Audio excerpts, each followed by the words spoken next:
नमस्कार दोस्तों, legal fraternity में आप सब लोगों का स्वागत है। तो आज हम यहाँ पे एक अपना नया टॉपिक आप लोगों के लिए सामने लेकर आया हूँ। तो आज हम अपने हिस्ट्री की जो अपनी सीरीज चल रही है उसमें मैं आप लोगों को बुद्धिज्म पढ़ाऊंगा। तो आज हम लोग समझते हैं बुद्धिज्म के पूरे कॉन्सेप्ट के बारे में कि कैसे बुद्धिज्म का इंडिया में उदय हुआ, तो बुद्धिज्म क्यों एक इम्पोर्टेंट इतना ज्यादा रिलीजन फेमस है, बुद्धिज्म के फाउंडर कौन है, बुद्धिज्म ने कैसे अपने को जो अथॉरिटी वेदाओं की थी या जो उनके रूल्स रिचुअल थे उससे अलग उन्होंने कैसे खुद की जो सेल्फ डिसिप्लिनरी अप्रोच था उसको अपनाया, और कैसे उन्होंने मेडिटेशन, योग और ध्यान के जरिए पूरी जो रिलीजन की जो एक प्रकार की साइकोलॉजी थी या एक प्रकार का ट्रेडिशनल सिस्टम था उसको बदला। और उन्होंने कहा कि जो चीजें हम अथॉरिटी को अपना सुप्रीम वेदा मानते थे या वेद को मानते थे कि वेद के आधार पे चीजें, उनको किस तरीके से कंट्रास्ट करा, जो एक कॉम्प्लेक्सिटी थी, एक रिचुअल ने ज्यादा था, उसको कैसे कम करके उन्होंने अपने इनर कंसाइंस पे, अपने आत्मा के मन को, उन्होंने कहा कि दुनिया में जितनी भी दिक्कतें हैं वो सारे दुखों की वजह से है, कि उसके पीछे कारण है, कारण दुख ही है, क्योंकि जब हमारी डिजायर है वही हमको परेशान कर रही है, उस परेशान करने की वजह से हमको प्रॉब्लम देखने को मिल रही है, वही प्रॉब्लम है जो हमारे लिए समस्या पैदा कर रहे हैं, जिससे हम परेशान होते हैं, डिप्रेशन में आते हैं, एंजाइटी में आते हैं, समस्याओं से घिरे रहते हैं, अंदर ही अंदर परेशान होते रहते हैं। तो ये सारे फैक्टर उसके लिए रिस्पॉन्सिबल हैं। तो इसके पीछे जैसा कि जैनिज्म में भी मैंने आप लोगों को कई सारी चीजें बताया था कि उनकी जो सोल की आत्मा थी कि सोल की वजह से ही सारी प्रॉब्लम होती हैं, ये जो झगड़े हैं या कास है उसके पीछे रिस्पॉन्सिबल है। उसके भी कई प्रकार के मैंने संसारा का जो आपको कॉन्सेप्ट बताया था। तो आशा करता हूँ कि आप लोगों को चीजें पसंद आई होंगी। तो आज हम यहाँ पे एक नए टॉपिक के साथ आए हैं। तो धीरे धीरे इन सारे रिचुअल ट्रेडिशन को तोड़ने के लिए एक हम कह सकते हैं कि महान, जो बहुत ही ज्यादा हम कह सकते हैं इनलाइटेनमेंट पर्सन का जन्म हुआ, जिसको हम जानते हैं कि बुद्धिज्म के नाम से बाद में चल के वो बुद्धा कहलाए। तो बुद्धा का जो जन्म हुआ था वो लुम्बिनी नामक जगह नेपाल की, जहाँ उनका जन्म हुआ, उनको बचपन में सिद्धार्थ के नाम से जाना जाता था। ये कपिलवस्तु के पास एक जगह है जहाँ वो पैदा बढ़े हुए और बाद में चलकर उन्होंने अपने कठिन घोर तपस्या और परिणाम के जरिए वो इस तक पहुंचे। तो बुद्धिज्म के बारे में आज हम लोग जानेंगे, जिनको हम लोग एक्चुअली में बुद्धा के नाम से जानते हैं, उसको लाइट ऑफ एशिया के नाम से भी जाना जाता है। तो इसके पीछे पीछे पूरा रिलीजन कि वो इतना ज्यादा फेमस कैसे हुए, अपने प्रीचिंग, अपनी डॉक्ट्राइन्स की वजह से, उनकी यूनिक जो स्टाइल टीचिंग थी, वो मेथड थे, जिसको वो धर्म की बात करते हैं, कहते हैं कि सारा संसार दुखों का कारण है, इसके पीछे काश है, उस काश के पीछे सेसेशन है, उसी से हम सफर कर रहे हैं। तो ये सफरिंग आदमी की जो एक्टिविटी है या जो डिजायर है, उन्हीं डिजायर को लेकर ये परेशानियां हो रही हैं। तो अब हम इन सारी चीजों के बारे में बात करते हैं। तो ये जो हमारा एक प्रकार से कह सकते हैं कि ये धर्म है जो आया, ये धर्म जो हमारा एक प्रकार से इंडियन रिलीजन है, जो 6 सेंचुरी के करीब इसके बारे में बातचीत की गई है, हमको इसके प्रमाण मिलते हैं, हमको पता चलता है। ये हमारे इंडिया का क्या, ये वर्ल्ड का 4th लार्जेस्ट रिलीजन है। मतलब ये जो जैन धर्म के अनुयायी हैं या समर्थक हैं बुद्धिज्म के, माफ करिएगा, वो इस धर्म को मानते हैं। ये पूरे संसार में 7% ग्लोबल पॉपुलेशन कवर करके रखा है। मतलब जो इनके अनुयायी हैं वो 7, पूरे जितना संसार की पॉपुलेशन उसमें इनका 7% कंट्रीब्यूशन है।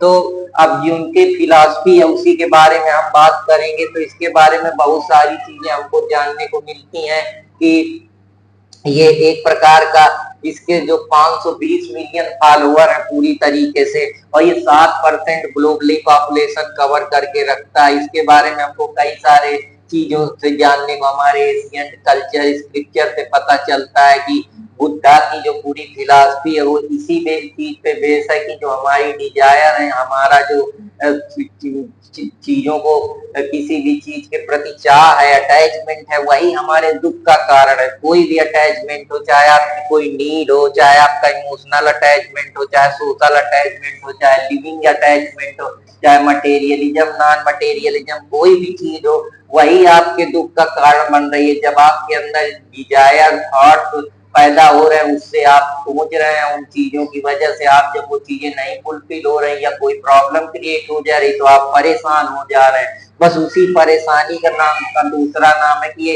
एक कास है दुख का। इसी दुख के पीछे वो कहते हैं कि अब ये दुख से कैसे निपटा जाए, तो उसके लिए वो कहते हैं कि लिबरेशन एक जरिया है, एक अपने माइंड के जो आपकी अंदर की इंसाइट है उसको जलाइए, आप पूरी अपने अंदर एक इंसाइटनेस पैदा करिए, अवेकनिंग पैदा करिए, और इन चीजों से आप जो भी चीजें उन पे आप दिमाग न रख के आप अपनी आत्मा को पवित्र करने का प्रयास करिए, ध्यान करिए, अपने अंदर उतरिए, जानिए कि मैं कौन हूँ, सारी जो डिजायर है उनको छोड़ दीजिए, विशलेसनेस हो जाइए, तो आप इन चीजों से बाहर निकल पाएंगे। जिसके बाद वो कई सारी चीजें बताते हैं जिसके बारे में मैं बात करता हूँ। हालांकि जो ये बाद में चल के इसके कई सारे ब्रांच में ये बटा, कुछ इसको महायान के नाम से भी जानते हैं, कुछ इसको थेरावेदा के नाम से भी जानते हैं। ये एक प्रकार का बुद्धिज्म, एक प्रकार की पूरी फिलॉसफी है। उस फिलॉसफी के अंदर अलग अलग थॉट्स हैं, अलग अलग जो मॉन्क है उन्होंने आगे चल के अपने अपने व्यू रखे, क्योंकि बुद्धा के बाद भी इसमें बहुत सारे डिवीजन हुए। जो ये पाथ ऑफ लिबरेशन का ये बात करता है, ये एक प्रकार के बुद्धिस्ट स्कूल वो है जहाँ पे पूरे बुद्धिज्म के बारे में शिक्षा, पूरे उनके रिलीजन के बारे में, टीचिंग के बारे में बताया जाता है कि कैसे हमको लिबरेशन होना है, इन दुखों से किस प्रकार से मुक्त होना है। उसी सारी प्रैक्टिस के ऊपर ये बात करता है। आगे चलकर यही ब्रांचों में बढ़ जाता है जहाँ पे हम थ्रावेदा और महायान की बात करते हैं। तो ये जो थ्रावेदा और महायान है ये एक प्रकार का थॉट्स है, क्योंकि कोई भी चीज बिना थॉट्स और बिना उसके पीछे पर्पज या कास्ट के कोई भी चीज नहीं होती। इसीलिए कास्ट एंड इफेक्ट का बहुत इंपॉर्टेंट रिलेशनशिप बुद्धा बताते हैं कि अगर आपको निर्वाण प्राप्त तभी हो सकता है जब आप इन दुखों से निकल पाएंगे, इनसे लिबरेट हो पाएंगे। इन जो दुख है उसके पीछे कारण है, उन कास्ट से निकलने का एक ही कारण है कि मेडिटेशन करिए, ध्यान करिए, योग करिए और सही चीजों को सही तरीके से लीजिए, तप करिए, अपने इनर कॉन्साइंस में झांकिए, डिजायर और विशलेसनेस अपने अंदर पैदा करिए। तो आपको जो ये मृत्यु जन्म का बार बार चक्कर लगाना पड़ रहा है या जो आप सफर कर रहे हैं चीजों से, आप इससे बाहर निकल पाएंगे और आप निर्वाणा की प्राप्त करेंगे। निर्वाणा एक ऐसी सुप्रीम स्टेज है जहां इंसान पूरी तरीके से इनलाइट हो जाएगा, उसके अंदर एक बोधिसत्व पैदा हो जाएगा। मतलब अब उसके अंदर कोई चाह नहीं पैदा होगी, वो पूरी तरीके से प्योर होगा, सारी इच्छाओं से और सारे डिजायर से बाहर निकल चुका होगा और उसके अंदर एक सुपर इनलाइटनमेंट आ जाएगा, या हम कह सकते हैं वो पूरी तरीके से अपने आप को बहुत इस संसार में जितने भी प्राणी हैं उनसे अलग हो जाएगा। मतलब जो उसकी आत्मा है वो पूजने योग्य हो जाएगी, वो कहीं ना कहीं उसमें भगवान के गुण या चीजें झलकने लगेंगे। उसके जो प्रैक्टिस होगी या डिसिप्लिन होगा वो पूरी तरीके से अलमाइटी की तरफ आ जाएगा। अलमाइटी का मतलब ये नहीं कि भगवान बन जाए, लेकिन उसका उसमें स्वरूप जरूर दिखने लगेगा। तो इसी को अलग अलग रिलीजन में अलग अलग नाम दिया गया, जैसे निर्वाणा बताते हैं जैनिज्म वाले, बोधिसत्व बताते हैं आपके बुद्धिज्म वाले, इसी को गीता स्थित प्रज्ञा की फिलॉसफी के बारे में बात करती है। तो ये सारी चीजें हैं उसी चीज को बताती हैं कि अब कोई कैवल्य की बात करता है। तो ये सारी चीजें हैं।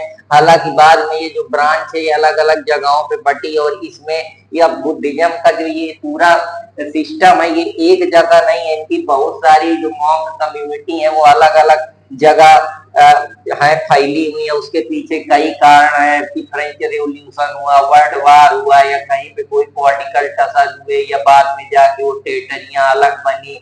जैसे इसके बहुत सारे एग्जाम्पल तिब्बत में देखने को मिल जाता है।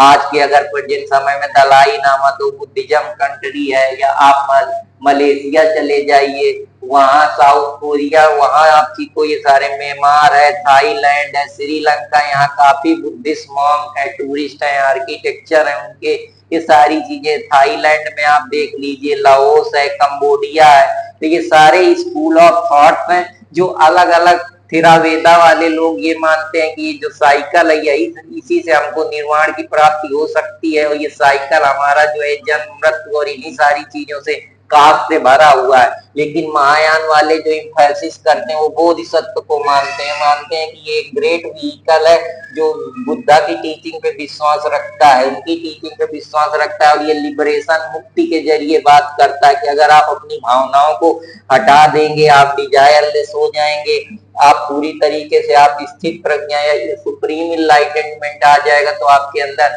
जो इसके फॉलोअर है वो चाइना में है, कनाडा में है, मलेशिया में है, जापान में है, नेपाल, भूटान, मंगोलिया आपको देखने को मिलेगा। तो इसके पीछे जो महात्मा बुद्ध की फिलॉसफी है वो यही कहती है कि सारी चीजें अटैचमेंट है, हम किसी भी चीज से अटैचमेंट कर लेते हैं, कोई हमको देखा हम तुरंत पिघल जाते हैं, कोई मटेरियल चीज से हमारा लगाव हो जाता है, फिजिकल चीज से लगाव हो जाता है, किसी आदमी पुरुष से महिला से लगाव हो जाता है, किसी पर्टिकुलर हमारी नीड डिजायर हो जाती, बस वही नीड डिजायर हमको जीवन भर दुख प्रदान करती लगती है, और उसी दुख की वजह से हमको आगे चल के प्रॉब्लम होती है, काश होता है, फिर हम सफर करते हैं। उस सफर को दूर करने का सिर्फ दो ही कारण है कि वो डेवलप कैसे किया जाए, तो वो मुक्ति आपको दो ही तरीके से मिल सकती है। बुद्धा उसको सजेस्ट करते हैं कि ये मध्यम मार्ग है, मध्यम मार्ग मेडिएशन का ही है, जहां आप ध्यान योग के जरिए और कठिन तपस्या तप के जरिए जो उनकी तमाम प्रकार की मुद्राएं हैं, अभय मुद्रा, स्पर्श मुद्रा, उसके बारे में बात करते हैं, जहां वो धरती को स्पर्श करके देख रहे हैं, साक्षी धरती को मान के कि धरती कितनी शांत है, वो किस तरीके से हर चीज को देखने के बाद सिर्फ विटनेस कर रहे हैं। वैसे आपको किसी चीज से लगाव नहीं करना है, अटैचमेंट नहीं रखना है, बस आपको साक्षी भाव से देखना है, उस पर अपना कोई अधिकार या पजेशन नहीं करना है। जैसा कि डॉक्ट्राइन ऑफ जैनिज्म में अपग्री के बारे में मैंने आप लोगों को बताया था, तो आशा करता हूं कि आप लोगों को ये समझ में आया कि हालांकि बहुत सारे जो अलग अलग बाद में रिसर्च स्कॉलर हुए या हिस्टोरियन हुए, उनका एक मतभेद है कि ये जो बुद्धा है ये उनको बताते हैं कि बुद्धा, कुछ लोग कहते हैं कि क्षत्रिय वंश के थे, कुछ लोग उनके बारे में कुछ अपना अलग अलग व्यू देते हैं, तो ये आगे चल के काफी एक कॉन्फ्लिक्ट का विषय रहा है। तो उन्हीं सारी चीजों में बात करता हूँ। जैसे रिचर्ड गोलब्रिच हैं, वो कहते हैं कि ये जो शांति कम्युनिटी के थे, लेकिन कुछ लोग इसको क्षत्रिय का मानते हैं, तो ये भी एक बहुत बड़ा विषय रहा है। हालांकि इन सारी चीजों के पीछे गौतम बुद्ध को कौन लोगों ने ज्ञान दिया जिसकी वजह से वो भगवान बने हैं, उनके अंदर फिलोसफिकल माइंड या एटीट्यूड पैदा हुआ।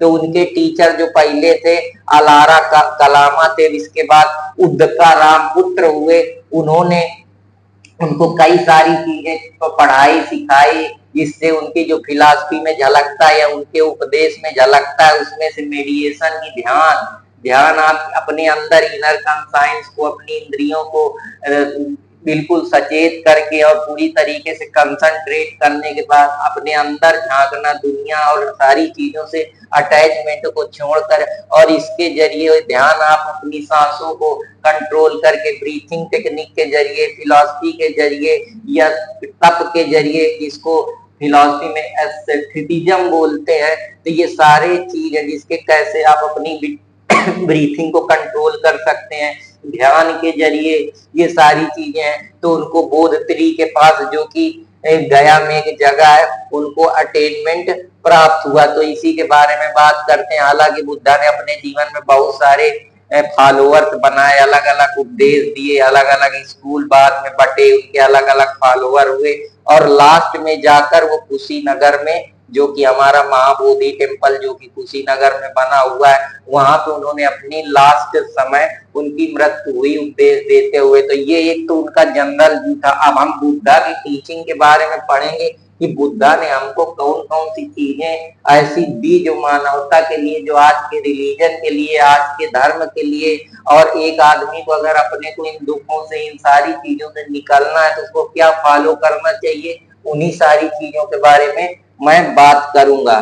तो आशा करता हूं कि आप लोगों को ये समझ में आएगा। जैसे संसारा मैंने आप लोगों को बताया था कि जो जन्म मृत्यु का साइकिल है, यही सफरिंग का कारण है। इसी सफर को एंड करने के लिए बुद्धा कहते हैं कि आपको मध्यम मार्ग, जिसको आध्यात्मिक मार्ग, स्पिरिचुअल मार्ग बोलते हैं, अध्यात्म का मतलब है अपने आत्मा के अंदर से जो आपको जो चीज सही लग रही है, जो प्रैक्टिकली रूप में सब चीजें सही है, उसको वो अध्यात्म बोलते हैं। अध्यात्म का मतलब होता है जहाँ आत्मा का संबंध गाढ़ से या ऐसी इनर एनर्जी के साथ हो जाता है जहाँ आपके पास कोई चाह नहीं रहती है। आप आत्मा का अध्ययन करते हैं, अपने सोल को जानने का प्रयास करते हैं बिना किसी डिजायर और बिना किसी सोच के। तो वही है कि वो आपको ले जाती है, आपके अंदर एक समझ पैदा करती है कॉस्मोस को जानने की, और आपको एक अब आपके अंदर निर्वाण या पाथ ऑफ लिबरेशन जिसको बोलते हैं उस तरफ वो आपको घसीट के ले जाती है। तो उन्हीं सारी चीजों के बारे में बुद्धा की जो टीचिंग है, उनके अलग अलग थॉट्स हैं, अलग अलग मेथड्स हैं, अलग अलग उनके टेक्स्ट हैं। जैसे सूत पिटाका, विदम्ब पिटाका जो कि पाली में लिखे गए हैं। तो सारी चीजें बाद में वही स्कूल थ्रावेदा वज्रयान बुद्धिज्म के नाम में आगे चल के आप बी आर अम्बेडकर इसी को नया रूप दे देते हैं, न्यू बुद्धिज्म मूवमेंट शुरू कर देते हैं, जिसको नवयान बुद्धिज्म के नाम से बताते हैं, भीमयान बुद्धिज्म बोलते हैं, क्योंकि ये जो बुद्धिज्म को नया इंटरप्रिटेशन देते हैं उसमें कहते हैं कि बुद्धिज्म जो के थॉट्स हैं वो पूरी तरीके से स्ट्रगल, क्लास स्ट्रगल की बात करें, सोशल इक्वालिटी की बात करें, जो कि 20 सेंचुरी में आगे चल के इसी को नया थॉट दिया, उसी के प्रिंसिपल आधार और डॉक्ट्राइन को फॉलो करते हुए हमारे कॉन्स्टिट्यूशन के रचयिता बी आर अम्बेडकर ने एक नया डायमेंशन उसमें जोड़ा। तो आशा करता हूं कि आप लोगों को ये भी समझ में आया होगा।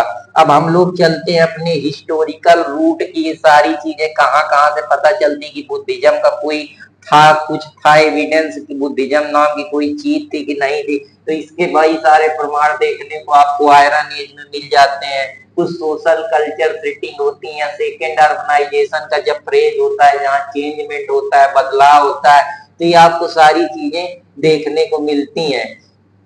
अब हम लोग चलते हैं कि बुद्धा के टीचिंग के बारे में मैं आप लोगों को बताना चाहता हूं। तो जो बुद्धा की टीचिंग है वो कई स्कूल में बटी है, जैसे थ्रावेदा का स्कूल हो गया, महायान का हो गया, नियो महायान का जो है उनके थॉट्स, उनकी टेक्स्ट जो स्क्रिप्चर किताबें, जहाँ उनके मेडिएशन, चांट और तमाम प्रकार के जो सूत्र है, या उनके किस प्रकार के रिचुअल्स का, किस प्रकार के उनके कस्टम है, कैसे कैसे उनको चीजें, कौन कौन सी प्रैक्टिस, रिलीजियस प्रैक्टिस फॉलो करनी है, वो उनके रूल्स बुक है जिसको पिटाका नाम से बोलते हैं, जो कि पाली में लिखी गई है।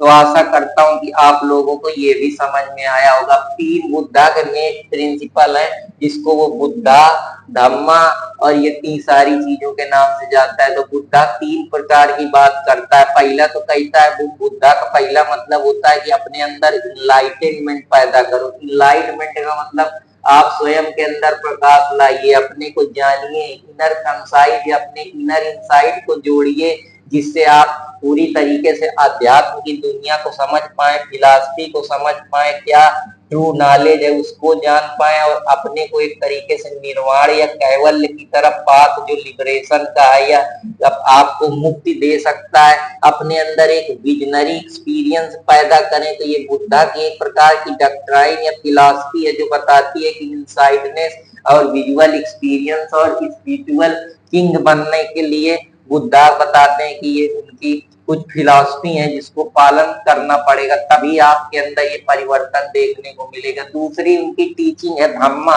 धम्मा क्या कहती है?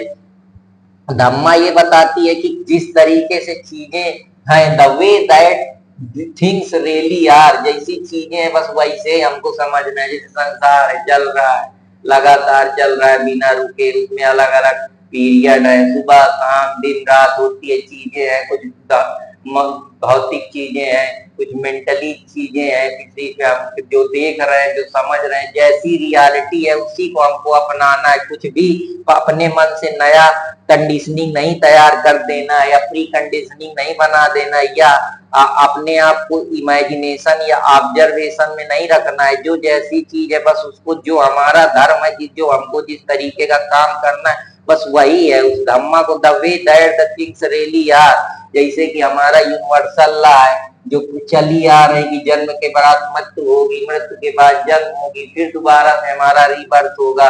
जो कॉस्मोसी का जिसमें 1000 गैलेक्सी है, तो ब्रह्मांड है, ब्रह्मांड में अपने अपने प्लेनेट है वो समय समय से चल रही हैं, चीजें गतिविधियां हो रही हैं, घट रही हैं, ट्रांसीडियंट चीजें हैं। अभी आज कुछ चेंज है, कल कुछ चेंज है।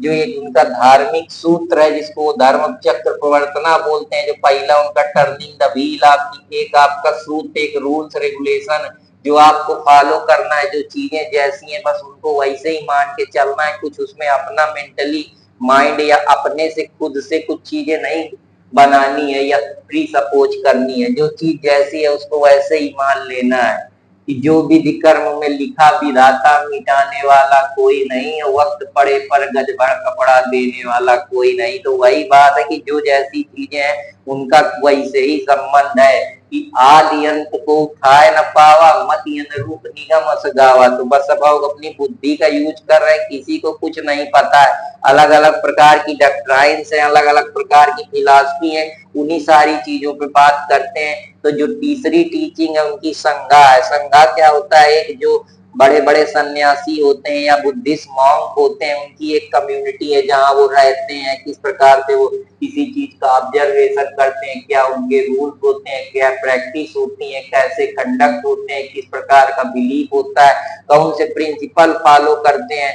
किस कौन सी आइडिया पे चलते हैं, बुद्धा की आइडिया पे जैसे चलते हैं कि किस प्रकार से स्पिरिचुअल अटेनमेंट होना है, बोधिसत्व कब पाना है। बोधिसत्व का मतलब हाईएस्ट अटेनमेंट ऑफ ह्यूमन, जो इंसान को सर्वोच्च ज्ञान या ऐसी जिसके बाद उसकी कोई चाहे ना रह जाए, जो सब कुछ जानते हुए बस चीजों को साक्ष्य रूप से, साक्षी भाव से देखे, विटनेस के तौर पे देखे। इसीलिए जो गौतम बुद्धा है वो भूमि स्पर्श मुद्रा में बैठे हुए, ताकि वो अर्थ को विटनेस कर रहे हैं कि इतना भार रखने के बाद वो कितनी शांत है, प्योरिटी है उसमें, उसके उसके अंदर कोई भी किसी प्रकार की चाह नहीं है। वो सब चीजें रखकर भी अपने आप पूरे संसार को संभाले हुए, वैसे इंसान को भी बहुत घमंड ये सारी चीजें नहीं करना चाहिए। हमको उनका जो बृहद मुद्रा है, अभय मुद्रा है, और एक ये अभी जो मैं आपको बताया स्पर्श मुद्रा, भूमि स्पर्श मुद्रा है। तो कई सारी मुद्राओं के बारे में गौतम बुद्ध ने बात की है, क्योंकि गौतम बुद्ध जैसे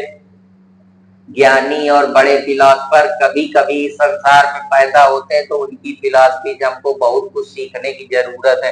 जैसे उन्होंने 4 नोबल ट्रूथ की बात की है, तो 4 नोबल ट्रूथ में वो कहते हैं कि ये जो संसार है यही दुखों का कारण है। इस संसार में आए हैं तो रोज आपको नई न नई टेंशन होती रहेगी। जैसे बच्चे हैं, पढ़ रहे हैं, नहीं पास हो रहे हैं तो परेशान है। बिजनेसमैन अब अगर घाटा लग रहा है तो वो परेशान है। जिसकी बीवी बच्चे नहीं सही से रह रहे हैं वो परेशान है। एक इंडिविजुअल है वो अपनी डिजायर और नीड्स में पागल घूम रहा है। तो दुखों का कारण चाह ही है। अगर आप इस चाह को खत्म कर देंगे और जब तक डिजायर खत्म नहीं होगी तब तक आप इससे मुक्ति नहीं पा सकते, ऐसा मानना है गौतम बुद्ध का। तो अगर हमें इन सारी चीजों से निकलना है तो पहले तो हमें अपने थॉट पे, अपने इमोशन पे, अपनी डिजायर पे कंट्रोल करना होगा, तभी हमें एक बेहतर अपने अंदर निर्वाण या इनलाइटमेंट या सुपर ओमनीसाइंट या आप कह सकते हैं बोधिसत्व को प्राप्त हो सकते हैं। तो ये बहुत सारी चीजें, और ये समुदाय एक जो एक प्रकार की उनकी कम्बिनेशन है, एक काश है कि यही कारण है, कौन कौन से कारण है जिसकी वजह से हमको समस्याएं देखने को मिलती है। तो ये समस्याएं हमको इन्हीं सारी कारणों से देखने को मिलती हैं, तो जिसकी वजह से हमको दुख, तन्हाई, डिप्रेशन और ये डिजायर, अटैचमेंट यही हमको खाए जा रहे हैं, और सारा जीवन इसी में चला जाता है। और बाद में क्या पाते हैं कि सब कुछ पाने के बाद भी वो चीजें शून्य रह गई। तो इसीलिए आगे चल के उनकी एक डॉक्ट्राइन ऑफ एम्प्टीनेस है, जिसको आगे चल के नागार्जुन ने बड़े विस्तार पूर्वक शब्दों में समझाया और बताया है। तो आशा करता हूँ कि आप लोगों को ये सारी चीजें समझ में आएंगी। अगर समझ में आए तो कृपया मेरे चैनल को लाइक, सब्सक्राइब, कमेंट, प्यार और अपना आशीर्वाद देते रहे, और अर्पित कुमार इलाहाबादिया को सपोर्ट सब्सक्राइब करते रहे और ऐसे ही मेरे साथ जुड़े रहे। तो अब हम लोग चलते हैं अपने निरोध। ये निरोध का मतलब क्या है? हालांकि इसके अलग अलग मतलब है। आज के समय में इसका जो यूज लोग करते हैं वो सेक्सुअलिटी बिहेवियर के उसमें करते हैं, लेकिन यहाँ पे उस निरोध का वो मतलब नहीं है। ये यहाँ पे इसका ये मतलब है कि आपको पूरी तरीके से सिसेस करना, हर चीज से मुक्त कर देना, कोई आपकी चाह ना बचे। आपके अंदर जितनी भी कन्फाइनमेंट है, जो भी डिजायर है, नीड्स है, मोटिवेशन है, और इस सारी चीजें दुख भरा हुआ है, और आप अटैचमेंट है किसी प्रकार का, उन सारी चीजों को ब्लॉक कर देना। मतलब जो आइडिया है जो आपके अंदर जा रही है या जो आप डिजायर कर रहे हैं उनको रोकना, अपनी इंद्रियों को एक तरीके से कुछ पल के लिए ठहर जाना है। तो वो बात है कि लेटिंग गो करना। अरे जो भी चीज है सब छोड़ दो, जो letting go, art of letting go, art of letting go का बवाल मचा पड़ा है, वो यही आर्ट ऑफ लेटिंग गो है कि जो भी चीज है उसको इतना ना मानो, बस उसको साक्षी भाव से देखो। मिल गई तो ठीक है, नहीं मिली तो ठीक है। क्या लेके आए थे, क्या लेके जाएंगे, राजा रंग फकीर, मरना तो एक दिन सबको है। कि वही है कि कौन इस जग में जिसका समय एक जैसा रहा, जो आज नाथ है कल अनाथ होता वही, जो आज उत्सव मग्न है कल शोक से रोता वही। तो बहुत परेशान होने का नहीं है, जो आप आज को मिल गया उसी में खुश रहना है। आज के लिए जीना है, कल के लिए देखा जाएगा। तो लड़ना नहीं है, करते रहना है और अपने ऊपर विश्वास रखना है कि हम इन सारी चीजों से निकल पाएंगे। और एक बेहतर जीवन जीने का यही है कि आप अपनी थिंकिंग को हमेशा हाई रखिए, लेकिन आप अपने जो स्टैंडर्ड है उसको जमीन से जोड़ कर रखिए। बहुत ज्यादा उड़ने से बहुत दिन तक आप उड़ नहीं पाएंगे, क्योंकि जितने दिन प्रभु की इच्छा होगी उतने ही दिन आप उड़ पाएंगे, उससे ज्यादा आप उड़ नहीं पाएंगे। तो फर्जी में परेशान होने का नहीं है। और ये मार्ग यही है, तीसरी जो उनकी फिलॉसफी है, ये मार्ग क्या है, कौन सा मार्ग है? ये वो मार्ग नहीं है जो आप चलते हैं, घूमते हैं, टहलते हैं, किसी को भी जाके कुछ भी कह देते हैं, बड़े चौड़े से बताते हैं दबदबा है, दबदबा रहेगा। ये मार्ग है आपके अध्यात्म का, ये मार्ग है आपको अपने अंदर जगाने का, अपने को बदलने का, अपने अंदर की डिजायर को मारने का, सही सुप्रीम नॉलेज को जानने का, भगवान से कनेक्शन बनाने का, अपनी आत्मा को प्योरिटी देने का। तो ये उस मार्ग की बात यहाँ पे गौतम बुद्ध कर रहे हैं, जो आपको कन्फाइंड करती है उस भगवान तक मिलाने पे। क्योंकि जो आपकी एनर्जी है वो आप सब यहीं खपा देते हैं, तो भगवान तक कैसे पहुंच पाएंगे? तो उसके लिए कई सारे निदान देते हैं गौतम बुद्ध की, किस प्रकार से इंसान इन सारी चीजों से निकल सकता है। तो उसके बारे में मैं भी बात करूंगा और कोई दिक्कत या डरने की बात नहीं है। तो अब हम लोग चलते हैं कुछ और चीजों पे कि 3 माह का एग्जिस्टेंस है, कि ये एग्जिस्टेंस जो है हम जहाँ पे बैठे हुए हैं उसके पीछे क्या क्या कारण है, कौन कौन सी चीजें हैं जो दिक्कत पैदा कर रही है। तो पहला तो सफरिंग है, जो सब लोग सफर कर रहे हैं। कोई घर में परेशान है, कोई अपने बच्चे से परेशान है, कोई अपने गर्लफ्रेंड से परेशान है, कोई अपने बिजनेस में परेशान है, बच्चे पढ़ाई में परेशान है, कहीं पेपर लीक हो जा रहा है, कहीं कोई दुख पैदा कर रहा है, कहीं टेररिज्म हो रहा है, कहीं ह्यूमन ट्रैफिकिंग हो रही है, कहीं पे सेक्सुअल एक्सप्लॉइटेशन हो रहा है किसी का। सब दुखी के कारण तो कोई किसी का मर्डर कर दे रहा है, कोई किसी का क्राइम कर दे रहा है, कहीं नेचुरल कासेज या एक्स्ट्रा नेचुरल फोर्सेज की वजह से चीजें हो रही हैं। मान लीजिए इसको अगर आप देखें तो कहीं सुनामी हो गया, कहीं फ्लड आ गया, कहीं साइक्लोन, कहीं एंटी साइक्लोन आ गया, कहीं कोई कोस्टल रीजन में तो वहां कोई बहुत तेज की सुनामी आ गई या टॉर्नाडो आ गया। तो वो सारी क्या, ये सब दुखी के कारण। तो ये दुख इंसान ने अपनी डिजायर, ज्यादा डिजायर की वजह की होने की वजह से क्लाइमेट चेंज हो रहा है, उसकी वजह से ओजोन लेयर बढ़ रही है। एसिड रेन भी एक इम्पोर्टेंट कारण हो रहा है, जो केमिकल सब्सटेंस पॉल्यूशन निकल रहा है, सब हमारी डिजायर, हमारी जो एक्सेस नीड है उसी का परिणाम तो है। तो इन सब चीजों से हम कैसे निकल सकते हैं? इनके पीछे बस एक ही कारण है कि हमको उन डिजायरों को, अपनी इंद्रियों को, जो हम सुख भोग रहे हैं, किसी भी प्रकार का सुख हो, चाहे वो खाने से मिल रहा हो, चाहे सोशल इकोनॉमिक इन्वायरमेंट से मिल रहा हो, चाहे बाहर से मिल रहा हो, ये सारी चीजों से हम तभी निकल सकते हैं। तो आशा करता हूँ कि आप लोगों को समझ में आया होगा। दूसरा है कि अनित, हमको नो परमानेंट एसेंस, किसी भी चीज का एसेंस परमानेंट नहीं, कोई भी चीज जरूरत बहुत जरूरी नहीं है। जिसको आप आज जरूरी समझ रहे हैं कल उसकी वैल्यू एकदम 0 है। वो माटी है, कि वही है कि जो मिल गया तो सोना और जो ना मिला वो माटी। तो बस वही है कि सोना माटी का ही खेल है, बाकी है कुछ नहीं। जिसको पालोगे उस चीज का अटैचमेंट या डिजायर तभी तक है जब तक वो आपको नहीं मिलेगी। वंस वो मिल जाएगी आपकी सारी डिजायर अटैचमेंट खत्म हो जाएगी, उस चीज की जो वैल्यू है वो 0 हो जाएगी, शून्य हो जाएगी। इसी डॉक्ट्राइन का नाम उन्होंने दिया है डॉक्ट्राइन ऑफ एम्प्टीनेस, जिसको काफी विस्तार में जो और फिलोसफर है नागा उन्होंने नागार्जुन ने इसको बड़े विस्तार शब्दों में बड़े डिटेल मैनर में समझाया है, तो कभी मौका मिलेगा तो हम उस पर भी बात करेंगे। तो आशा करता हूँ कि आप लोगों को समझ में आया होगा। तो जो हमारा निर्वाणा है, ये निर्वाणा क्या है? निर्वाणा ये है कि हम किस प्रकार से अपने को पीसफुल कर पाए, अपने अंदर शांति पैदा कर पाए, अपने अंदर इनलाइटमेंट पैदा कर पाए, स्पिरिचुअल इंसाइट डाल पाए, पूरी तरीके से हमारा माइंड कॉन्शियसनेस हो जाए, हम चीजों को साक्षी भाव से देखें, हमारे अंदर कोई अटैचमेंट या दुख या सेसेशन जो भी है, इन सारी चीजों से हमारे अंदर मानवता, प्रेम, love, likeness, companionship, honesty, integrity, empathy और इथिकल जो एप्टीट्यूड है, वर्च्यू है, वो हमारे अंदर पैदा हो सके। तो आशा करता हूँ कि आप लोगों को ये भी समझ में आएगा। अगर समझ में आए तो कृपया लाइक, सब्सक्राइब, कमेंट करते रहे। अर्पित कुमार इलाहाबादिया को। तो अब हम चौथी फिलॉसफी चलते हैं, संसारा। संसारा क्या बात करती है? संसारा कहती है कि एक प्रकार का साइकिल है। साइकिल का मतलब यही होता है कि चीजें घूम फिर के उन्हीं चीजों पे हम जहां से चलना शुरू करें तो वहीं आके फिर हमको मिलना है।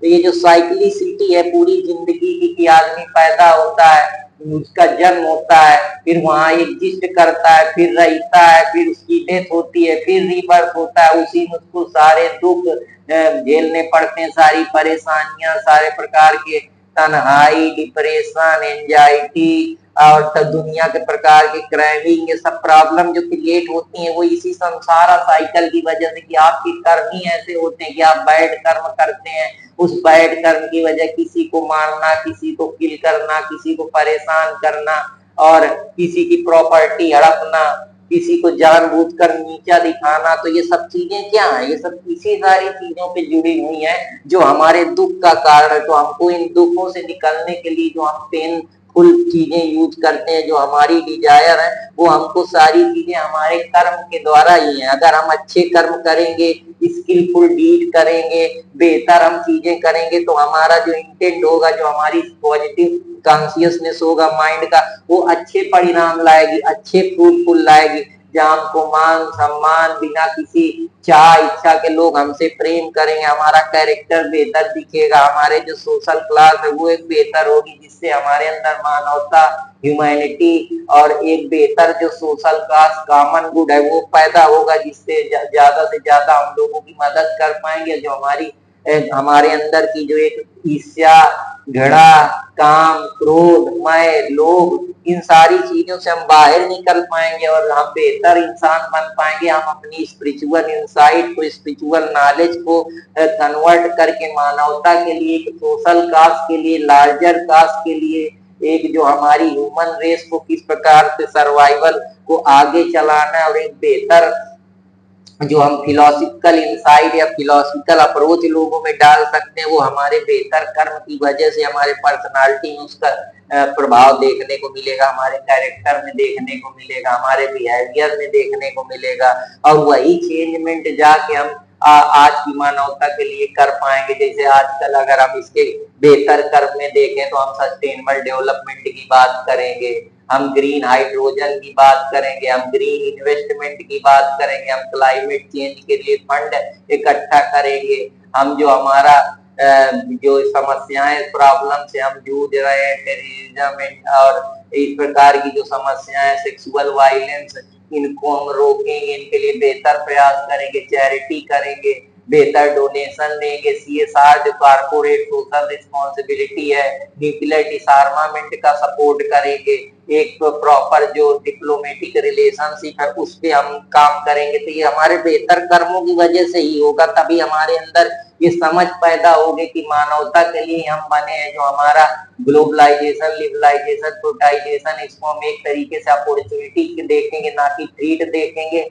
और हम लोग ग्लोबल लेवल पे ग्लोबल विलेज बनाएंगे, पूरे संसार को एक कम्युनिटी मानेंगे, एक प्लेनेट मानेंगे और एक फैमिली मानेंगे। तो वो सारी चीजें बहुत बेहतर होंगी, जिससे हम सब लोगों का भला हो पाएगा और जो मानवता की देश है वो बेहतर तरीके से चल पाएगी और लोगों के अंदर जो ये एक दूसरे को नीचा करने में, गिराने में लगे रहते हैं, उनसे वो निकल पाएंगे और उनके अंदर भी थोड़ी जो बुद्धि है, उनकी सद्भावना या कॉन्शियसनेस वो खुलेगा और उनका थोड़ा विकास हो पाएगा। क्योंकि उनकी तो सोच यहीं तक बस रहती है कि इसको गिराना है, इसको मारना है, तो ये सब यहीं धरा रह जाएगा, इसका कोई अस्तित्व नहीं है। तो इन चीजों को हमको अपने दिमाग में हावी नहीं होने देना है। तो आशा करता हूँ कि आप लोगों को पसंद आएगा। अगर पसंद आए तो कृपया लाइक सब्सक्राइब करते रहें और अर्पित कुमार इलाहाबादिया को कमेंट करते रहें। तो अब मैं आपको अपनी अगली फिलॉसफी की तरफ चलते हैं। हम लोग लिबरेशन के बारे में समझते हैं कि लिबरेशन क्या है। लिबरेशन का मतलब होता है पूरी तरीके से जो भी क्लेश है, जो भी आपका अटैचमेंट है किसी भी चीज का, चाहे फैमिली का इशू हो या कोई चीज पे लगा हो या मटेरियल हो, नॉन मटेरियल हो, या कोई फिजिकल वर्ड से लगा हो या एनवायरमेंट से लगा हो या कोई भी चीज वैल्यू से लगा हो या कोई भी डिजायर हो या कोई भी आपकी सेंटीमेंट हो, उनको किस तरीके से छोड़ना है वो यही बताती है कि आपको उनको सेसेशन करना है। जो भी क्लेश है, अटैचमेंट है, तभी आप निर्वाण तक पहुंच पाएंगे।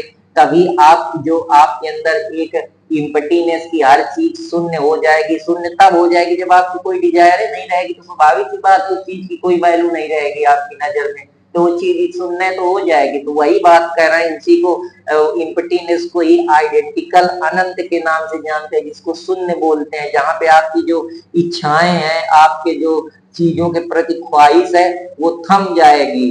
और वो ख्वाहिश जब थम जाएगी तो आप एनलाइटमेंट हो जाएंगे। कि वही है ना कि तबाह कर गई पक्के मकान की ख्वाहिश, तबाह कर गई पक्के मकान की ख्वाहिश, मैं अपने गांव के कच्चे मकान से ली गया।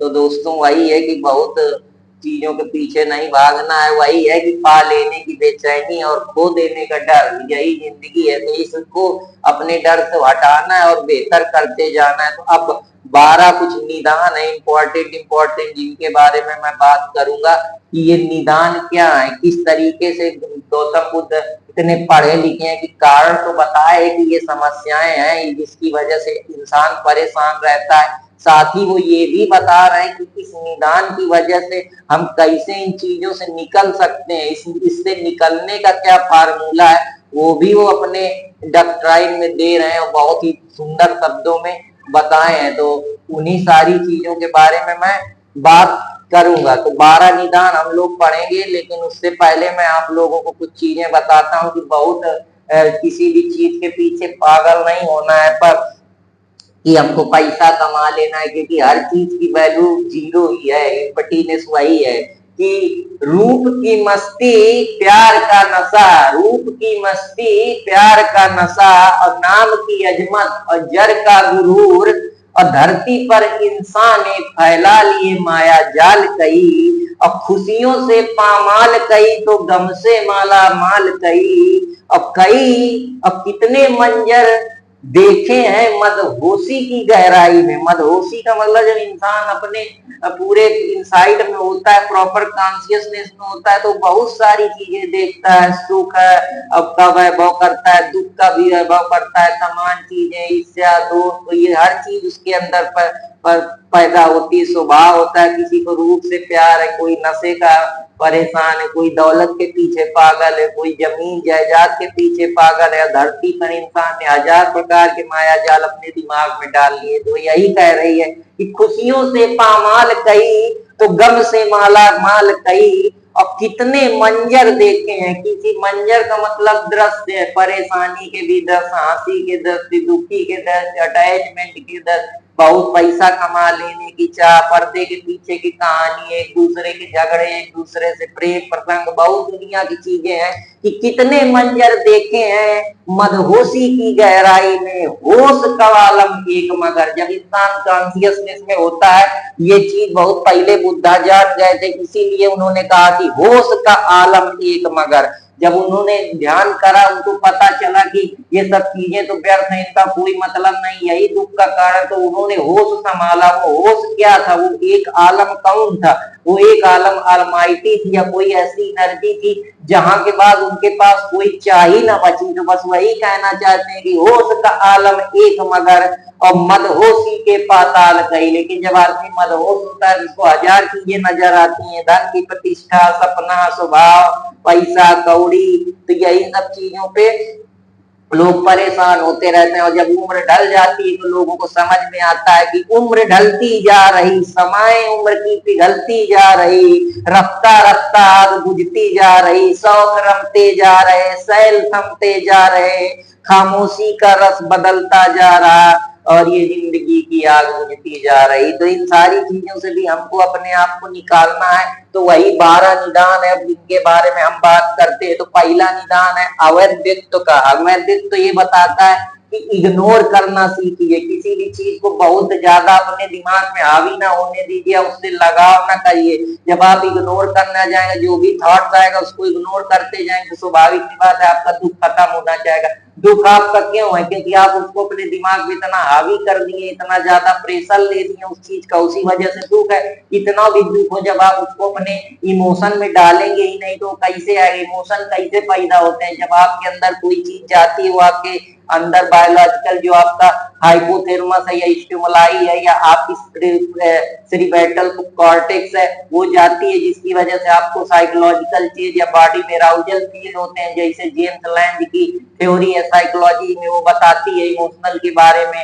ऐसे ही है कि आप लोग फिजिकल इन्वायरमेंट से अराउजल बॉडी में आपके फील होता है, तो उसकी वजह से आप में परिवर्तन होते हैं। जो जेम्स बार्ड की थ्योरी कहती है, कार्डियो डिकार्डो का अपना एक प्रिंसिपल है, जहां वो इमोशन को लॉ ऑफ अट्रैक्शन से देखता है कि इमोशन अट्रैक्शन की वजह से क्रिएट होते हैं, इवेंट की वजह से वो क्रिएट होते हैं, प्रॉपर इवेल्युएशन की वजह से क्रिएट होते हैं। वही दुख का कारण बन जाते हैं कि हम सैड हो जाते हैं, हम परेशान हो जाते हैं, या हम किस इन्वायरमेंट में रह रहे हैं वहां हमको उस चीज की ट्रेनिंग वैसे ही दे गई कि कोई मरा है तो हमारे अंदर, क्योंकि हमारे बहुत सारी चीजें जो सोशल कल्चर थ्योरी है वो भी इसमें रिस्पॉन्सिबल रोल प्ले करती है। तो अगर इंसान पढ़ लेता है, इसीलिए ने खूब किसी ने क्या खूब कहा है कि जब इंसान बहुत पढ़ लेता है तो वो एंटी सोशल हो जाता है। वो एंटी सोशल नहीं होता है, वो आप लोग एंटी सोशल हो जाते हैं, क्योंकि वो जो चीजें समझने लगता है वो आप समझते नहीं।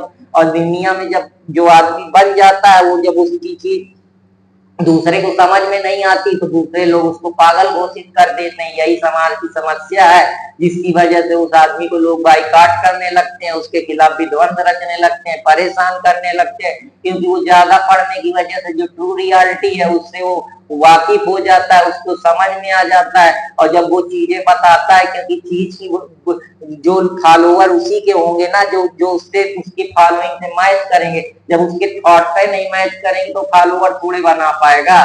तो ये जो फॉलोवर बना है, बस मोटिवेशन दे दे के सब बताते हैं, अच्छी चीजें थोड़े बताते हैं। अच्छी चीजें जब आप पढ़ेंगे अच्छी चीजें, तब अच्छी चीजें बता पाएंगे। तो ये भी इम्पोर्टेंट रोल है कि यूटिलिटी से ही सारी फैन फॉलोइंग है। जिस चीज की यूटिलिटी है उसी चीज की वैल्यू है।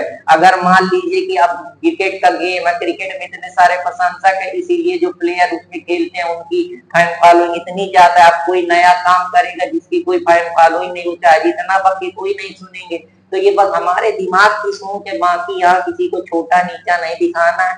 अब बढ़िया से रहना है, जितना प्रेम बांटना है, शुद्ध व्यवहार बनाना है, बना लीजिए। मरना तो सबको एक दिन ही है, बहुत परेशान होने की जरूरत नहीं है। दूसरा जो निदान का कारण बताते हैं उसको संस्कार बोलते हैं, कि आपके कर्म आपको ले जाएंगे। अच्छे कर्म करेंगे, बेहतर कर्म करेंगे, आपकी सोल पवित्र होगा, आप लिबलाइज होंगे, आपके अंदर बोधिसत्व आएगा, आपको कैवल्य की प्राप्ति होगी, आप खुश रहेंगे, दूसरों के बारे में सोचेंगे, काम क्रोध मय लोभ ईर्ष्या दोष से दूर होंगे। ये सारी चीजें आपकी कर्म के आधार पर डिपेंड होंगे। पॉजिटिव कर्म करेंगे, पॉजिटिव फ्रूट मिलेगा, जो संसारा की थ्योरी है वो लागू होगी, और आपको बेहतर सोल को, जो एक इनलाइटेनमेंट सोल होती है जिसको जैन में अनंत अरिहंत बोलते हैं, तो ये सारी चीजें भी उसके लिए रिस्पॉन्सिबल है। तो आशा करता हूं कि आप लोगों को ये पसंद आएगा। तीसरा है विजराना। विजरान का मतलब है कि आपको सचेत रहना है। जो भी चीज है, आप मरे या मंद बुद्धि की तरह नहीं, जो भी काम कर रहे हैं आप कॉन्शियसनेस रहिए, आप सचेत रहिए। कोई भी चीज है वो कॉन्शियसनेस आपको मेडिएशन के जरिए, आपके सेंसेस की मजबूत होने की वजह से, जो आपकी इंद्रियां है वो किसी भी चीज को लेकर कॉन्शियस रहे। जैसे अब मैं पढ़ा रहा हूँ तो यहाँ पे मेरा माइंड पूरी तरीके से फोकस है, तो जो भी काम करिए उसमें मन लगा के फोकस तरीके से करिए, तभी आप उस चीज से निदान पा पाएंगे। अगर आपको अपने आइडिया या डिजायर से दूर होना है तो आप उस कॉन्शियसनेस के साथ जाइए कि अपनी इंद्रियों को पूरी तरीके से सचेत करना है कि इन चीजों को मुझे अपने ख्याल में लाना ही नहीं है। दूसरा नाम रूप होता है। नाम रूप का मतलब जो आप भावनाएं बना लेते हैं, ईर्ष्या, दोष, मैं, लोभ, सैड, एंगर, डिसगस्ट करना किसी को, जैसे इकमैन है, एक बहुत बड़े साइकोलॉजिस्ट हैं साइकोलॉजी में, जिनको थ्योरी इकमॉल इमोशनल के बारे में बात करती है। उन्होंने 27 इमोशन की बात करी है, love, anger, disgust, compassion, honesty, intimacy, ये सारी चीजें। तो यही आपके दुख का कारण। अगर इन सारी चीजों को आप अपने ऊपर से हटा देंगे तो ये भी आपको 12 निदान से दूर ले जाएंगी। और दूसरी है सदायंतना। सदायंत्रा में जो आपकी सेंसेज है, जैसे आप देख पा रहे हैं मुंह से, आंख से, कान से सुन पा रहे हैं, नाक से आप किसी चीज का अनुभव कर पा रहे हैं, मुंह से आप किसी चीज को ऑब्जर्व कर पा रहे हैं अपने माइंड से। तो ये जो आपकी सेंसेज है, इन सेंसेज को बिल्कुल पूरी तरीके से ट्रेंड करना है, जिसकी वजह से जो आपकी इंद्रियां हैं वो सचेत रहेगी, तो आपको निदान मिल पाएगा। आप एक अच्छा भाव रखिए, कोई नकारात्मक भाव नहीं। आपकी फीलिंग हमेशा पॉजिटिव होनी चाहिए, हमेशा स्पिरिचुअल थॉट से भरी होनी चाहिए। सबके अंदर काम, क्रोध, मैं, लोभ का भाव नहीं होना चाहिए, तो आप इनसे निकल पाएंगे। जो ये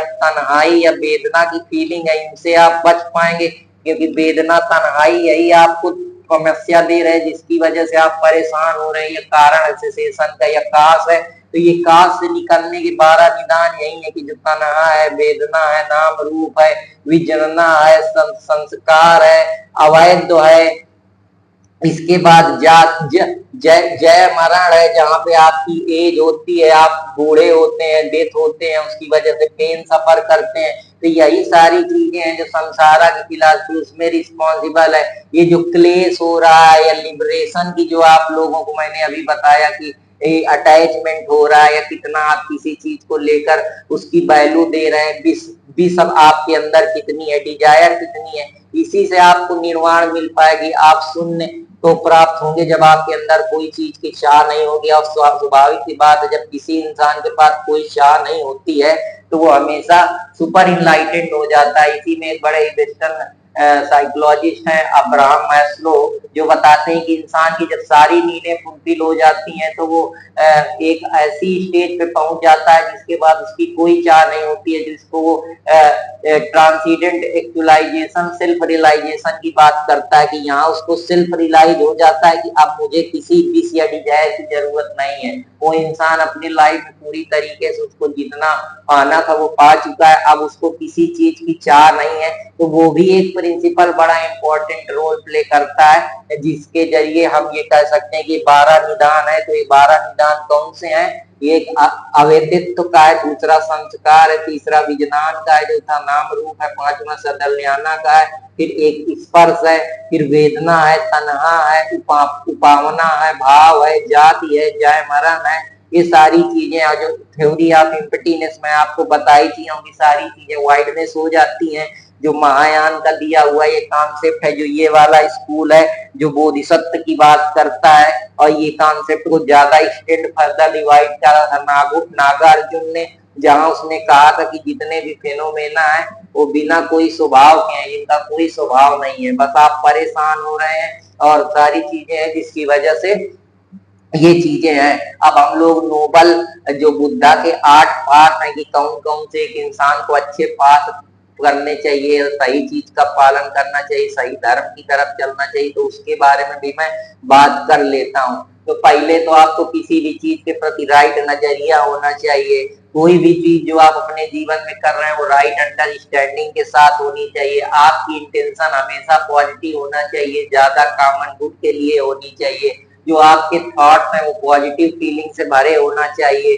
राइट स्पीच आपकी होनी चाहिए, किसी के अंदर ईर्ष्या, द्वेष या भय या इस प्रकार की चीजें नहीं डालनी। स्पीच आपकी जो होनी चाहिए वो लार्जर इंटरेस्ट के लिए होनी चाहिए, इन्फ्लुएंस करे लोगों का, पॉजिटिव चेंजमेंट लाए, जो आपके एक्शन होंगे वो बेहतर हो समाज के लिए। Individual action, positive action, philosophical action, God के प्रति एक्शन, इकोनॉमिक एक्शन जो आपके है, वैल्यू के प्रति एक्शन, इथिकल एक्शन, वो सब बेहतर होने चाहिए। वो ज्यादा से ज्यादा उसका मैक्सिमम रिचनेस होनी चाहिए, उसका आउटपुट होना चाहिए। लाइवलीहुड आप बहुत ज्यादा पैसा कमाने के पीछे नहीं भागना, एक प्रॉपर जो लाइवलीहुड है जीने के लिए चाहिए उसकी तरफ प्रयास करना। इफर्ट आपका ऑनेस्ट होना चाहिए, अपने से ईमानदार होना चाहिए। माइंड आपका प्रॉपर कॉन्शियसनेस होना चाहिए, माइंडफुल होना चाहिए, पूरी तरीके से राइट टू कंसंट्रेशन होना चाहिए। तो ये सारी चीजें हैं जो रिस्पॉन्सिबल होती हैं। फिर जो उनका एक प्रिंसिपल है जिसको डॉक्ट्राइन ऑफ सिला बोलते हैं। सिला एक प्रकार का मोरल इथिक्स है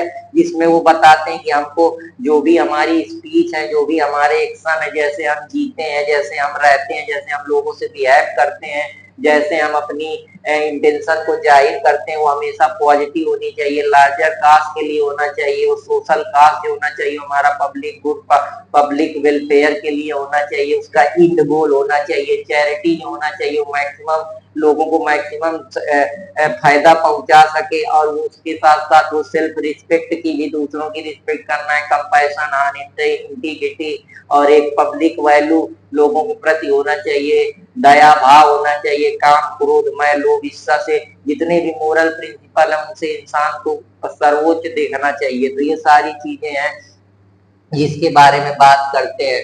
प्रीसेप्ट उसी का एक इम्पोर्टेंट फर्दर एक्सटेंशन है जिसमें जो मोरालिटी के सिस्टम है या जो एक मोनास्टिक रूल कैसे फॉलो करना चाहिए कि किसी को मारना चाहिए, किसी को परेशान नहीं करना चाहिए, कोई फ्रॉड नहीं करना चाहिए, कोई चीटिंग नहीं करनी चाहिए, कोई फार्जरी नहीं कमिट करना चाहिए, इंटेंशन हमेशा अच्छी होनी चाहिए, बैड इंटेंशन या बैड कर्म नहीं करने चाहिए, किसी के साथ कोई मिसकंडक्ट नहीं करना चाहिए। जैसे आजकल सेक्सुअल वायलेंस हो रहे हैं या आप कह रहे किसी का मर्डर कर दे रहे हो या किसी के साथ स्टॉकिंग कर दे रहे हो, साइबर अटैक कर दे रहे हो या एडल्ट्री रेप कर दे रहे हो, इन सारी चीजों से आपको बचना है, अब्सटेन करना है, गलत स्पीच नहीं देना, गलत भड़काना नहीं, दंगा नहीं करना है, मानवता का पूरा ध्यान देना है। ड्रग हो गया, ट्रैफिकिंग हो गया या जो भी नार्को से रिलेटेड चीजें हैं इनका कंजम्पशन है, इनसे हमको बचना चाहिए, मोरालिटी को पालन करना चाहिए, अनइथिकल नहीं दिखना चाहिए, इथिकल दिखना चाहिए, ये सारी चीजें हैं। विनया का प्रिंसिपल कहता है कि एक आपका जो कोड ऑफ कंडक्ट की आप किस कंडक्ट जो आपका आचरण है वो कैसा होना चाहिए,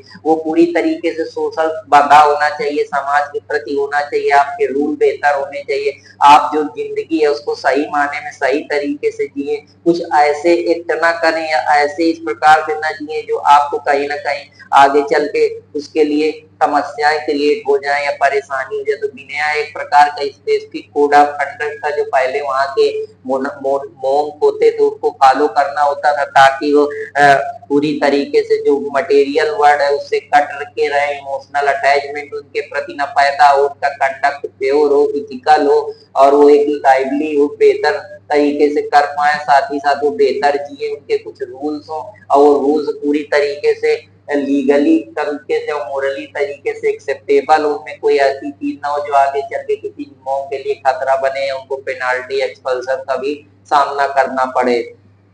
अभी इंद्रियों के बारे में जो संसारा का कॉन्सेप्ट है कि अपने जो इंद्रियां हैं उनको इस तरीके से रोको, इस तरीके से वीक करो, जो आपकी डिजायर है उसको पूरी तरीके से, जो हार्मफुल इन्फ्लुएंस आपको परेशान कर रहा है, आज की फैशन, आज का खान पान, आजकल की सेक्सुअलिटी, आजकल के जो थॉट्स हैं, आजकल के जो लोगों की थिंकिंग है, उससे बचेगा, जो आपके अंदर इनर पीस पैदा करेगा, हैप्पीनेस लाएगा, आप प्रॉपर कंसंट्रेट कर पाएंगे, आपके अंदर अच्छी इंसाइट पैदा होगी जिससे आपके अंदर किसी भी चीज की चाह नहीं पैदा होगी, चाहे वो कोई लस्ट की बात रही हो, चाहे सेक्सुअल बिहेवियर की बात रही हो या कोई आपको इमोशनली किसी चीज का बॉन्ड या इन सारी चीजों से आप दूर निकल जाएंगे, आप सेंसुअल हो जाएंगे, सेंसिटिव हो जाएंगे, वर्ल्डली चीजों पे आपका कोई लगाव नहीं होगा कि मुझे पैसा कौड़ी काम क्रोध ये मैं लोग सबसे आप निकल पाएंगे। आप ब्रह्मचर्य का पालन करें, अच्छे से आपको जो खाने के प्रति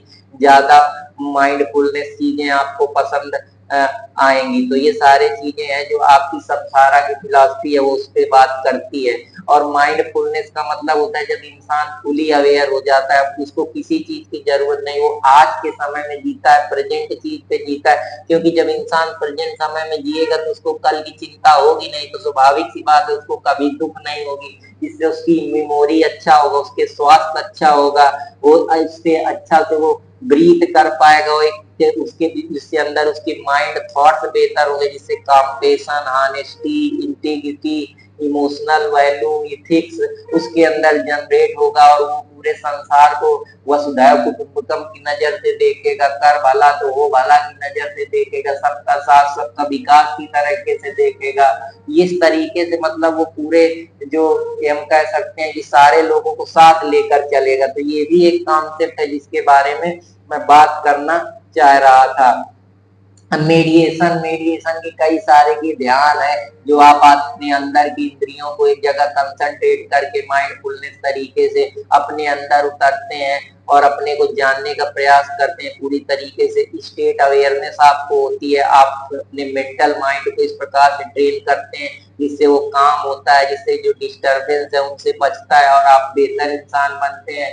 जो ध्यान योग है उसकी कई प्रकार की मुद्राएं हैं, उसमें से कई मुद्राएं तो गौतम बुद्ध ने खुद बताई, जिसमें बृहद मुद्रा हो गई, स्पर्श मुद्रा हो गई, अभय मुद्रा हो गई, ये कुछ मुद्राएं हैं। इसके बाद विज्ञान भैरव तंत्र में 150 मुद्राएं लिखी हुई हैं, जिसमें से ओशो की कई सारी मुद्राएं, उनके कई सारे खुद के अपने।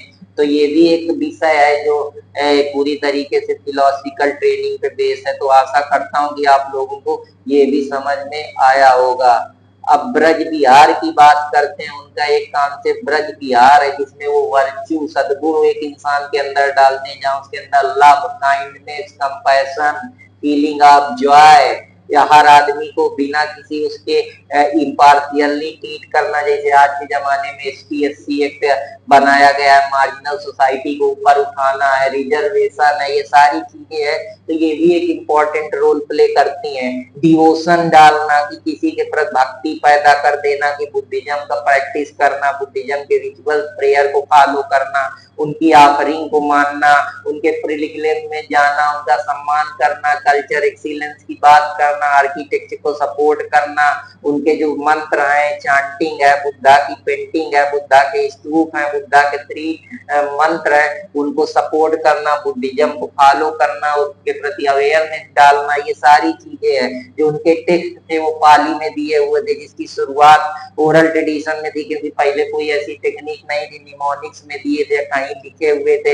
हालांकि जो पहला रिटेन टेक्स्ट आया था वो 400 ईयर में श्रीलंका में त्रिपिटका नाम की जो उनकी बात थी वो उसके बताता था। हालांकि बाद में ये टेक्स्ट अलग अलग बुद्धिज्म में अलग अलग, चाइनीज में 2184 टेक्स्ट दिए हैं, तिब्बतन जो टेक्स्ट है उसमें 1108 दिए हैं, 3468 टेक्स्ट हैं जो इंडियन टेक्स्ट में दिए हैं। फिर उन्होंने और इसको फर्दर बुद्धा टीचिंग को एक्सटेंड करा एनिमल इथिक्स में, कि हमको इवन एनिमलों के प्रति भी जो महात्मा गांधी का प्रिंसिपल था नॉन वायलेंस का, कि अहिंसा नहीं फैलानी है, किसी को हार्म नहीं देना है, हंटिंग नहीं करना है, किलिंग नहीं करना है, मीट का यूज नहीं करना है, जब तक इस संसार में चीजें हैं तब तक हमको शाकाहारी रहना है, उन्हीं चीज को खाना है, यही सारी चीजें हैं जिसके बारे में बात करता है। इसी को आगे चल के बुद्धिज्म का फर्दर एक्सटेंशन 20वीं सेंचुरी में नया बुद्धिज्म को जन्म दिया, जो हमारे constitution maker doctor BR Ambedkar ने, उन्होंने इसको नव यंग ट्रेडिशन दिया कि ये नया व्हीकल है जो आगे लेके जाएगा, आगे नई चीजें फैलाएगा। इन्होंने नई तरीके से बुद्धा को इंटरप्रेट करा, कि बुद्धा के जो थॉट थे वो क्लास स्ट्रगल की बात करते थे, सोशल इक्वालिटी की बात करते थे, कि जो गरीबी है, परेशानी है, या क्लास स्ट्रगल है, या जो प्रॉपर्टी पे आप स्ट्रगल देख रहे हैं, या कौन गरीब है अमीर है, उसकी वजह से जो इनकम डिस्पैरिटी है, सोशल मोबिलिटी है, या हम कह सकते हैं सोशल स्ट्रेटिफिकेशन है। जब मैं कभी सोशियोलॉजी पढ़ाऊं तो आप लोगों को बताऊंगा।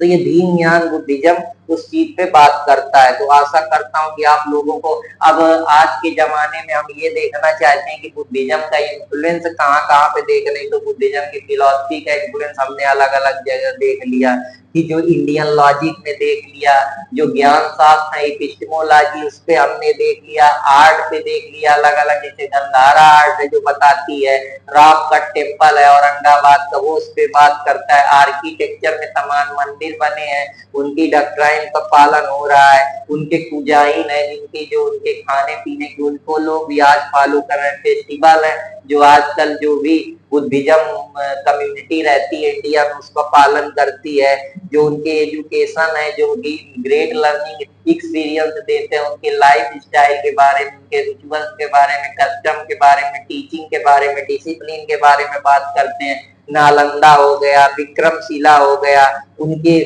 जो कंट्रीब्यूशन ग्रामर में उनके रूल्स हैं, एस्ट्रोनॉमी में, मेडिसिन साइंस में, साइकोलॉजिस्ट में माइंडफुलनेस का कॉन्सेप्ट है, तो ये सारी चीजें कहीं ना कहीं जो है वो बुद्धिज्म को सपोर्ट करती हैं। तो बुद्धिज्म का जो ये है आप लोगों के लिए आज इतना लेकर आया हूँ, फिर कल सेकेंड लेक्चर में आऊँ भी आपको सारी चीजें बताऊंगा, तो तब तक के लिए कृपया मेरे से जुड़े रहे और किसी भी चीज से परेशान होने की जरूरत नहीं है कि जो चीज किसी भी चीज को इतना लगाव नहीं करना है, अटैचमेंट किसी से नहीं रखना है तो है, मिली तो ठीक है, नहीं मिली तो नहीं मिली। आर्ट ऑफ लेटिंग गो को एक शायरी के माध्यम से बताता हूँ, अगर पसंद आए तो कृपया लाइक सब्सक्राइब अर्पित कुमार इलाहाबाद बादिया को करते रहे, अपना प्यार आशीर्वाद देते रहे। वो नहीं मिला तो मलाल क्या, वो नहीं मिला तो मलाल क्या, जो गुजर गया सो गुजर गया, और ना गिला किया ना खफा हुए, यूं ही रास्ते से जुदा हुए, और ना तू बेवफा ना मैं बेवफा, जो गुजर गया सो गुजर गया, और मुझे पतझड़ों की कहानियां ना सुना के उदास कर, तू फूल है मुस्कुरा जो गुजर गया सो गुजर गया। तो दोस्तों कोई भी चीज को हमको बहुत वैल्यू नहीं देनी, इसको हम डॉक्ट्राइन ऑफ इम्पटीनेस से जो शून्यवाद की फिलॉसफी है उससे जोड़ सकते हैं। तो आशा करता हूं कि आप लोगों को ये भी पसंद आएगा, अगर पसंद आए तो कृपया लाइक सब्सक्राइब करते रहें और मुझको सपोर्ट करते रहें, और इन्हीं आशाओं के साथ, इन्हीं प्रेम और विश्वास के साथ फिर मैं आप लोगों के लिए मिलूंगा कुछ नए टॉपिक के साथ, जो आपको बेहतर चीजें मैं आपको डिलीवर करता रहूंगा। तो या बुद्धिज्म को हम दूसरे टॉपिक में खत्म करने के बाद फिर मैं आपको जो साउथ में चीजें घटी हैं उनके बारे में बात करूंगा, तो मैं आपको पूरी हिस्ट्री पढ़ाऊंगा, परेशान होने की कोई जरूरत नहीं है, बस आप मेरा सहयोग करते रहे और लाभ में मैं आप लोगों को आगे जो हम लोग आपका पढ़ा था मिस्टेक ऑफ लाभ, हम उसके आगे के टॉपिक पढ़ेंगे, और मैं एमसीक्यू भी लाऊंगा अपने चैनल में, करंट अफेयर्स भी लाऊंगा। बस आप लोगों से यही उम्मीद करूंगा कि आप लोग उसको लाइक सब्सक्राइब करते रहें और कमेंट करते रहें और मेरा थोड़ा हौसला बढ़ाते रहें। बाकी पढ़ाने को हम आप लोगों को सब कुछ पढ़ा दें, कोई दिक्कत नहीं है, धीरे धीरे अब आए हैं तो पढ़ाने ही आए तो अब बेहतर ही पढ़ाएंगे। बस आप लोगों से प्रेम विश्वास का ही आकांक्षा रखता हूँ और आपको फिर मिलूंगा, तब तक के लिए जय हिंद, जय भारत, नमस्कार, धन्यवाद दोस्तों।